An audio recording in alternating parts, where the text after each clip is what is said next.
ব্রিকটা কি কি মানে ব্রিকটা মেইনলি আমরা কোথায় ব্যবহার করছি এটা তো জানো সবাই যে ব্রিকটা মানে হচ্ছে ইটটা আমরা যে কোনো কনস্ট্রাকশনের জন্য আমরা ব্যবহার করি ব্রিকটা প্রধানত কি দিয়ে তৈরি হয় ক্লে প্রোডাক্টের মধ্যে এক নম্বর প্রোডাক্ট আছে ফার্স্টেই হচ্ছে সেটা ব্রিক ব্রিকের ছবি এখানে দেখতে পাচ্ছ তাই তো যে আমাদের যে ট্র্যাডিশনাল বলতে আমরা নরমালি যে ব্রিকগুলো ব্যবহার করছি ঠিক আছে সেই ব্রিকগুলো মূলত ক্লে থেকে তৈরি হয় ক্লে মানে হচ্ছে মাটি ঠিক আছে এর বাইরে আরো কিছু যে স্পেশাল টাইপস অফ ব্রিক আছে সেইগুলো কিন্তু ক্লে থেকে নাও হতে পারে আরো অন্যান্য জিনিসপত্র আছে সেই কম্পোজিশন দিয়ে ওই ব্রিকগুলো তৈরি হয় ঠিক আছে ওটা অ্যাজ পার রিকোয়ারমেন্ট আমরা নিজেরা বানাই ঠিক আছে তারপরে হচ্ছে ব্রিক্সের শেপ তোমরা দেখতে পাচ্ছ দেখেছো নিশ্চয়ই সবাই ব্রিক তো দেখেছো সবাই তাই তো সেই শেপের কালার দিলাম ব্রিক্সের কালার ফার্স্ট ক্লাস ব্রিক্সের কালার ওই ইয়ের মতো লাল হয় তাই তো ইয়েলো নেক্সট লাইন এটা নাম আছে ব্রিক হ্যাঁ এই কালারটা কি এটা নাম আছে কালারটার নাম হচ্ছে লাল কালার রেড যে কম্পোজিশন বা যে ইনগ্রেডিয়েন্টের জন্য কালারটা হচ্ছে সেটা হচ্ছে আয়রন অক্সাইড বুঝতে পেরেছো ওই কেমিক্যালটা থাকার জন্য ব্রিক্সের কালারটা এরকম হয় ঠিক আছে তারপরে এখানে টাইপস অফ ব্রিক্সের লিস্ট দেখতে পাচ্ছ কি কি টাইপস আছে ফার্স্ট হচ্ছে common burn clay bricks common burn clay bricks বলতে যে কমন আমরা আশেপাশে যে ব্রিক্সগুলো সাধারণত দেখি এই কমন বার্ন ক্লে ব্রিক্স আবার তিনটে টাইপস চারটে types first class brick second class brick third class and fourth class ঠিক আছে এটা হলো কমন বার্ন মানে ওগুলোতে আমরা বানানোর পরে ড্রাইং করছি তারপরে পোড়াচ্ছি ঠিক আছে নেক্সট হচ্ছে sand lime brick sky ash brick ASC brick হলো ব্রিক বায়ো ব্রিক ঠিক আছে এবার এইগুলো প্রথমটা তো আমরা মোটামুটি জানি ক্লাসে থিওরি ক্লাসে পড়েছি ঠিক আছে তাহলে আজকে এই নেক্সট যেগুলো আছে সেইগুলো দেখব ফার্স্ট হচ্ছে তোমার কমন বার্ন ব্রিক্স এই যে দেখতে পাচ্ছ আরেকটা জিনিস ব্রিকের সাইজটা এটা ভালো করে দেখবে ঠিক আছে ব্রিকের সাইজ মানে ট্র্যাডিশনাল ব্রিক বা আমরা যে মডিউলার ব্রিক এগুলো ব্যবহার করছি তার লেন্থ হচ্ছে 190 মিলিমিটার এখানে মিলিমিটার আছে আর উইডথ লেন্থ বলতে হচ্ছে ব্রিকের এই পোরশনটাকে লেন্থ বলে এই জিনিসটা ভালোভাবে মাথায় মানে বুঝে নেবে কারণ পরে যে ব্রিক মডেলিং হবে সেখানে তোমাদের এগুলো লাগবে আর ব্রিকের উইডথ বলতে এটা ঠিক আছে এটা হচ্ছে লেন্থ এটা উইডথ আর এইটা হবে তোমার কি হাইট বা থিকনেস বলতে হবে ঠিক আছে না হাইট এর দুটো দেখা যায় হ্যাঁ 90 আর 40 এটা তোমার দুটো ব্রিক আছে ট্র্যাডিশনাল মডিউলার বুঝতে পারলে ব্রিক্সের ওইগুলো আমি ক্লাসে আবার পড়াবো ঠিক আছে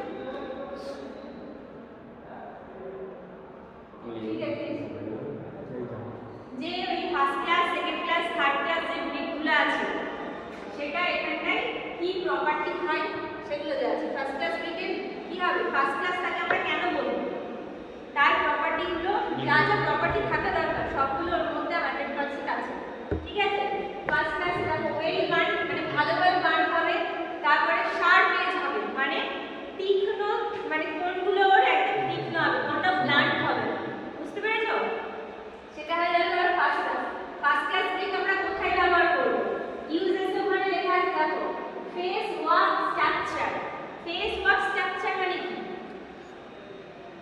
ফেস ওয়ার্ক স্ট্রাকচার হচ্ছে যেগুলো ফ্রন্টে থাকবে বা এক্সপোজে থাকবে বাইরের দিকে যে স্ট্রাকচারগুলো থাকবে যেগুলো আমরা সরাসরি দেখতে পাবো সেটা হচ্ছে ফেস ওয়ার্ক স্ট্রাকচার ঠিক আছে তো এবার বাইরে আমরা সবসময় এই জিনিসটা কেন ব্যবহার করি প্রথম কথা হচ্ছে তার লোড বিয়ারিং ক্যাপাসিটি অবশ্যই বেশি হবে দ্বিতীয় হচ্ছে দেখতে মোটামুটি মানে একদম ঠিকঠাক যার সারফেস থাকবে যখন মেশিনারিটা করা হবে কনস্ট্রাকশন করা হবে কোনো জায়গায় জুড়ি থাকবে না সব একদম লেভেল থাকবে ঠিক আছে এবার তার জন্য আমরা ওই ফার্স্ট ক্লাস ব্রিকটা ফেস ওয়ার্ক স্ট্রাকচারের ক্ষেত্রে বেশিরভাগ ব্যবহার করি সেকেন্ড ক্লাস আছে সেকেন্ড ক্লাসে কি হবে ইরেগুলার শেপ এন্ড সাইজ মানে অসমান হবে তার জন্য সেকেন্ড ক্লাস ক্যাটাগরিতে পড়ছে তারপর শার্পেজ না হতে পারে গান হতে পারে গান মিক্স পুরোটা হতে পারে ঠিক আছে সমান না কোনো জায়গায় লেভেল হয়ে গেল যেখানে শার্প হওয়ার কথা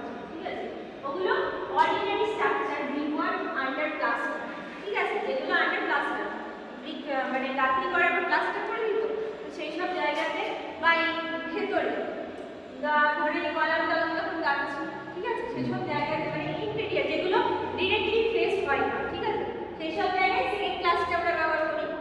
থার্ড ক্লাসটা যেটা একদম আন্ডারমার্ক, মানে খুবই কম পড়ে যাবে, পুরোপুরি লাল হয় না, ঠিক আছে, লাইট ইন কালার, তারপরে ওর শেপ সাইজও ঠিক নাও থাকতে পারে, ঠিক আছে। এটা কোথায় ব্যবহার করছে? Unimportant and temporary structure at heavily rainfall places, মানে টেম্পোরারি স্ট্রাকচার। ধরো আজকে আমি টেম্পোরারি বলতে কি, আজকে এখানে আমি গাঁথনি করলাম, আবার হয়তো সেটাকে আমাকে একটা টাইমে খুলে ফেলতে হবে, ঠিক আছে, সেটা একটা টেম্পোরারি স্ট্রাকচার। আনইম্পর্টেন্ট যেগুলো খুব একটা ব্যবহার হচ্ছে না, ঠিক আছে, রেগুলার ব্যবহার হচ্ছে না বা সেখানটায় ক্যারি ক্যাপাসিটিও তুলনামূলক কম আছে, সেসব জায়গায় হচ্ছে আমরা থার্ড ক্লাসগুলো ব্যবহার করছি, ঠিক আছে। তারপরে ফোর্থ ক্লাস উইকটা কোথায় ব্যবহার করব? দেখবে রোডে মাঝে মধ্যে ভাঙা ইট থাকে, ঠিক আছে, ওগুলো হচ্ছে ফোর্থ ক্লাস উইক। কখনো একটা ভালো উইককে ভেঙে তুমি রাখতে পারবে বানাবে না, যখন এই ফোর্থ ক্লাস উইকগুলো ওরকমভাবে leakage for concrete foundation road মানে ফিলিং এর কাছে করছে, ঠিক আছে, মিস করে। তারপরে উইকটা হচ্ছে স্যান্ড লাইন উইক। কি বললাম? স্যান্ড লাইন উইক, মানে এখানে মেন ইনগ্রেডিয়েন্টসটাই থাকবে হচ্ছে তোমার স্যান্ড আর লাইন, বুঝে গেছো? এই ব্রিকটা কি বলছে এখানে? Colour and texture of this brick is uniform, পুরো ইউনিফর্ম কালারের হয়। এই কালারটা তুমি অ্যাজ পার রিকোয়ারমেন্ট করতে পারো, মানে চুন মিশানো থাকে। হ্যাঁ চুন মিশানো থাকে। হ্যাঁ, স্যান্ড আর লাইন মেন ইনগ্রেডিয়েন্ট থাকবে পুরো স্যান্ড আর lime. Compressive strength of sand lime bricks is about 10 newton per millimetre. Compressive strength আমরা যেটা পড়েছিলাম নরমালি ফার্স্ট ক্লাস উইকের 7.5 এরকম, এই স্যান্ড লাইন ব্রিকের ক্ষেত্রে ওটা হচ্ছে 10 নিউটন পার মিলিমিটার, ঠিক আছে। নেক্সট পয়েন্ট হচ্ছে এগুলো হচ্ছে এই স্যান্ড লাইনের ব্রিকের যা যা ফিচারস আছে, ফিচারস বা প্রপার্টিজ যা যা আছে, ঠিক আছে। Solar heat effect is reduced on expose wall made of calcium silicate bricks, ঠিক আছে, মানে এই ব্রিকগুলোকে সোলার এক্সপোজে রাখে, সোলারের জন্য বা সূর্যের তাপের জন্য যে হিটটা হয় সেটা এই রেজিস্ট করতে পারে এই ব্রিকটা, ঠিক আছে, এটা হচ্ছে প্রধান বৈশিষ্ট্য স্যান্ড লাইন। তারপরে হচ্ছে colour sand lime bricks do not need any finish the wall, so cost is reduced. যেহেতু এই ব্রিকগুলো অলরেডি কালার করা আছে, তো এই কালার ব্রিকগুলো যখন আমি এখন মেশিনে কনস্ট্রাক্ট করবো, গাঁথনি করবো, তখন এটাকে আমার বাইরে থেকে আলাদা করে রং করার প্রয়োজন নেই, ঠিক আছে, রং করছি না আলাদা করে, তাহলে কি হবে, রং করার খরচাটাও আমার কমে যাচ্ছে, তাহলে সেটা একটা অ্যাডভান্টেজ হয়ে দিকে, বুঝতে পারলে। নেক্সট বলছে this bricks have great fire resistance and water repellent properties. Fire resistance মানে আগুন প্রতিরোধ করছে, আর ওয়াটার রিপেলেন্ট প্রপার্টিজ মানে হচ্ছে ওয়াটার অ্যাবসর্ব করছে না, একটু ওয়াটার অ্যাবসর্ব করছে না। নরমালি কি হয়, first class, second class, third class ব্রিকে আমরা কি জানছিলাম, 20% গ্রেটার দ্যান লেস দ্যান ছিল, তো ওরা কিছুটা ওয়াটার অ্যাবসর্ব করছে, কিন্তু এই যে সানলাইট ব্রিকটা এর হচ্ছে ওয়াটার অ্যাবসর্ব করবে না। কি হবে, এর উপরে যদি ওয়াটার পড়ে সেটা ড্রপলেট ফর্ম করে দেবে, কচু পাতার উপর জল পড়লে যেমন ফোঁটা ফোঁটা হয়ে যায়, এই ব্রিকের উপর সেই জল পড়লে সেই রকম টাইপের, ঠিক আছে, সেটাই হচ্ছে ওয়াটার রিপেলেন্ট প্রপার্টিজ, বোঝা গেছে। তারপর হচ্ছে fly ash brick. Fly ash ব্রিকটা দেখেছিলে তো খাতায়? ফ্লাই অ্যাশ ব্রিকটা দেখতে তোমার এইরকম, বুঝতে পারছো? যেহেতু ফ্লাই অ্যাশ তার জন্য ন্যাচারাল কালারই হয়ে যাবে হচ্ছে গ্রে কালার, বোঝা গেল? কি বলছে, fly ash brick is a building material specifically machinery units containing class C or class A fly ash and water, যে ফার্স্ট সেকেন্ড থার্ড হয়ে গেল, ঠিক আছে। তারপরে যে ব্রিকগুলো বা থার্ড থেকে শুরু হতে পারে, যে ব্রিকগুলো দিয়ে একদম দিয়ে যে জিনিসটা পাওয়া যাবে সাইডে, আরো অন্যান্য জিনিস থাকে ফ্লাই অ্যাশের মধ্যে, দিয়ে তার সাথে জল মিক্স করে যেটা হচ্ছে সেটা হচ্ছে ফ্লাই অ্যাশ, ঠিক আছে। compressed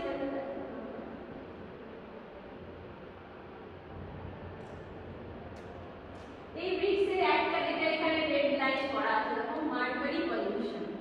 মার্কারি মানে হ্যাঁ, এই ব্রিক্সের থেকে ওই পলিউশনটা একটাই পয়েন্ট, ঠিক আছে,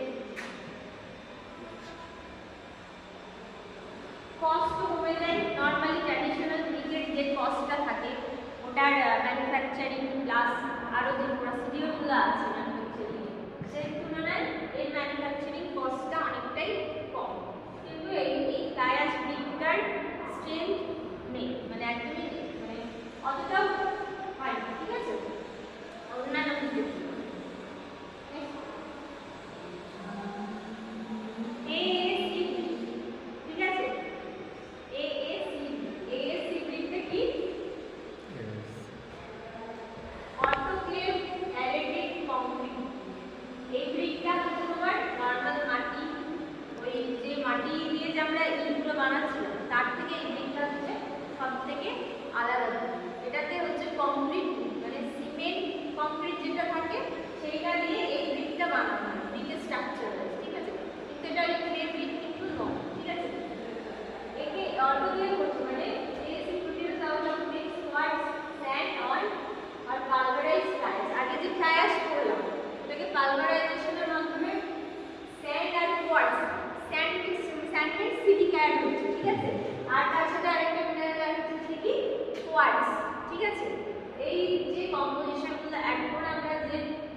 রেড বা ট্র্যাডিশনাল ব্রিকের সমান।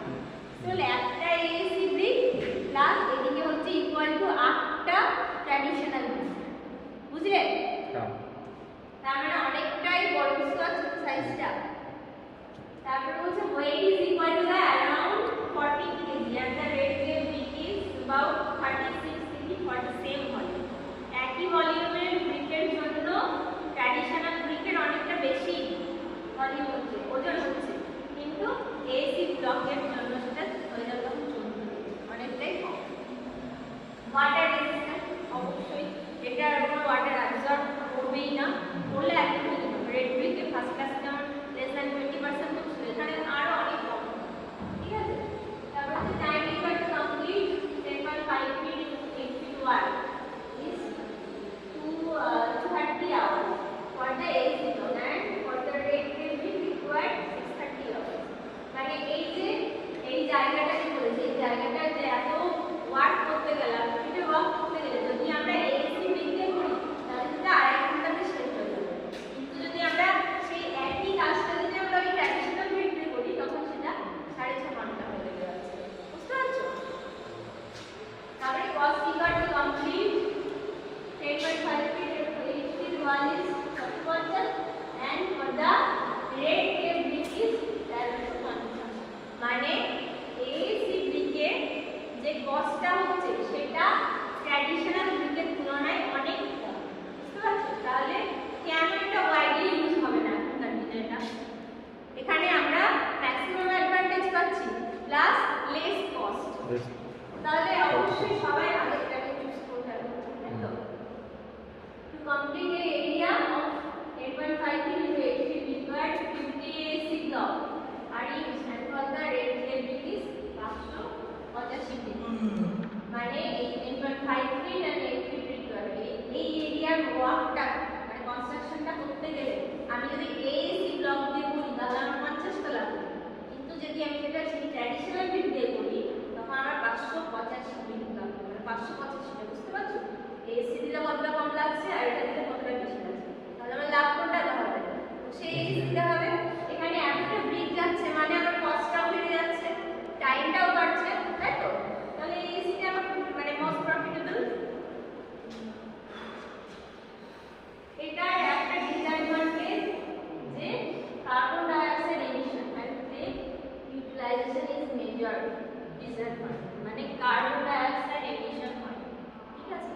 হিট যখন বেশি কম বাড়ে তখন carbon dioxide emission, carbon dioxide gas নির্গত হয় ওই প্রোডাক্ট, বুঝতে পারলে? নেক্সট বলি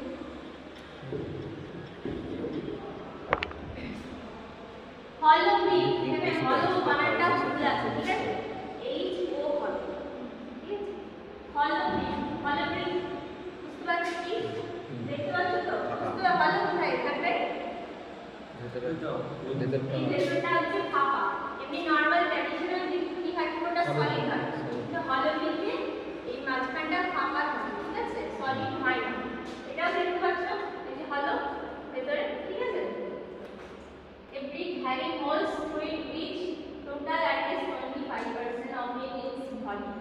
মানে এর যা ভলিউম হবে তার মধ্যে 25% হোল থাকবে, মানে ফাঁপা থাকবে, গর্ত থাকবে, সেটাই তখন আমরা অ্যাজ এ হলো ব্রিক কনসিডার করব, ঠিক আছে?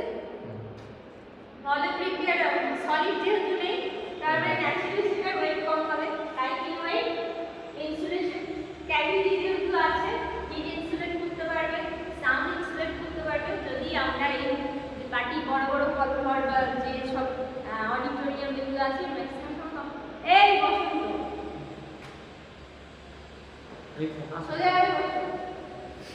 দিয়ে হচ্ছে তোমার ওই হলো ব্রিক যদি আমরা কনস্ট্রাক্ট করি তাহলে সাউন্ড ইনসুলেট হবে, ঠিক আছে? ভেতরের আওয়াজ বাইরে হবে না, বাইরের আওয়াজ ভেতরে আসবে, কেন আসবে না?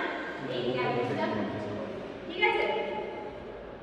তারপরে হচ্ছে ডাম্পলেস, ডাম্প হবে না মানে ওয়াটার অ্যাবজর্ব, ঠিক আছে? তারপর provide good looking to inner, দেখতে ভালো লাগবে ভেতর থেকে,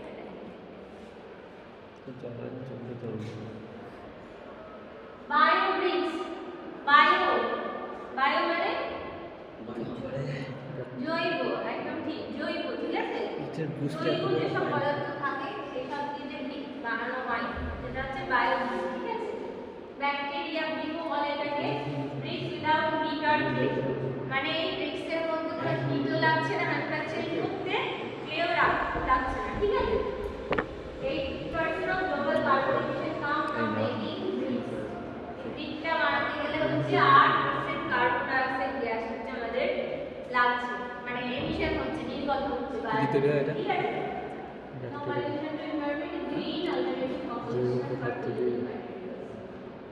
যে গ্রিন ভেজিটেবলস বা যেসব কম্পোজিশন গুলো আছে সেগুলোকে ড্রাইং মানে এইসব করে তোমার এই বায়োগ্যাসটা আসছে, ঠিক আছে? এবার হচ্ছে ব্রিক বন্ড, ঠিক আছে? ব্রিক্সের মধ্যে এটা হচ্ছে আরেকটা ইম্পর্টেন্ট জিনিস। ব্রিক বন্ডটা, ব্রিক বন্ড বলতে আমি কি বুঝি? যে ব্রিকের আমরা কনস্ট্রাকশন করছি একটার পর একটা গেঁথে গেঁথে, ঠিক আছে? সেই গাঁথনিটাই অনেক রকম বন্ড হয়, মানে একে অপরের সাথে যে ধরে থাকার ব্যাপারটা সেটা আমরা কিভাবে করব সেটা দেখতে হবে। আর দেখতে কি হবে কোন বন্ডটাতে আমরা সব